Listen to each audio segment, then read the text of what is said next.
तुमचे फक्त Facebook WhatsApp वरती गरळ ओकणारे लोक फक्त सामील होणार नाही. बाकी सगळा वंजारी समाज सुद्धा सहभागी होईल, मुस्लिम समाज होईल, सगळे लोक सामील होतील.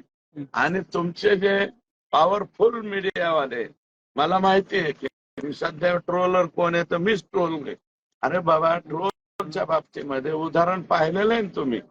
या राज्याच्या मुख्यमंत्री आत्ताचे जे आहेत यांना ट्रोल सर्वाधिक जास्त कोणाच्या सोशल मीडियाने केलं, यांच्याच केलं.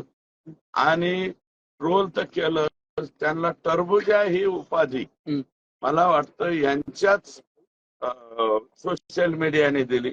आता एवढा ट्रोल म्हणून त्यांना टरबुजा म्हणलं, खरबुजा म्हणलं, त्यांच्यावरती प्रचंड प्रमाणात मानसिक त्रास होईल इतकं घाण घाण घाण घाण घाण घाण घाण तुम्ही लिहिलं.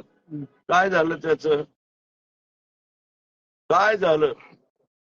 237 आमदार घेऊन तो माणूस राज्याचा मुख्यमंत्री झाला.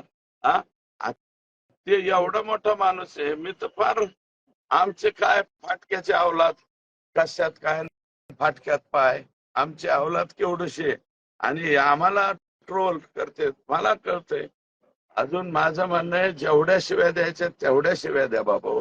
जे बसलेले 1200 स्क्वेअर फुटाचे यांचे दोन्ही नेत्यांचे ते हे आहेत बसलेले.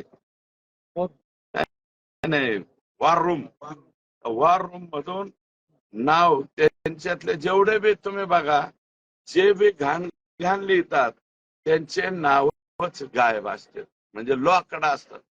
इसका प्रोफाइल फाइल लॉक्ड किया जाता. अरे लॉक्ड किया जाता वरून काय बोलता रे?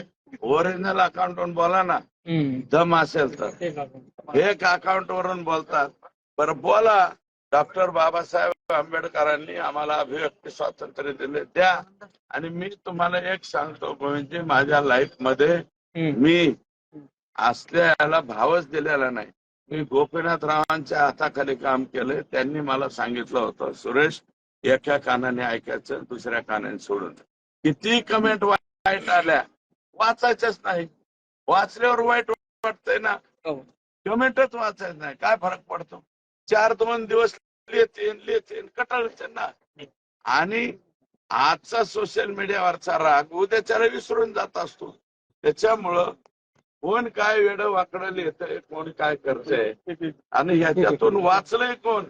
देशाच्या पंतप्रधानाला ट्रोल केलं जातंय, देशाच्या म्हणजे अमित भाईंना ट्रोल केलं जातं, आमच्या मुख्यमंत्र्यांना तर ट्रोल करण्यामध्ये सर्वाधिक जास्त नंबर त्याच बिचाऱ्याचा लागला.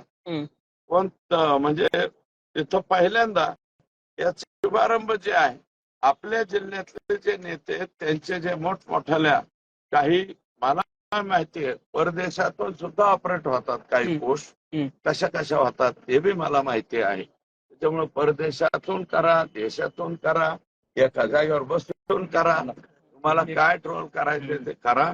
आम्ही ते सहन करायला तयार आहोत आणि तुम्हाला जे करायचे ते करा. आम्ही आमचं काम करत राहणार.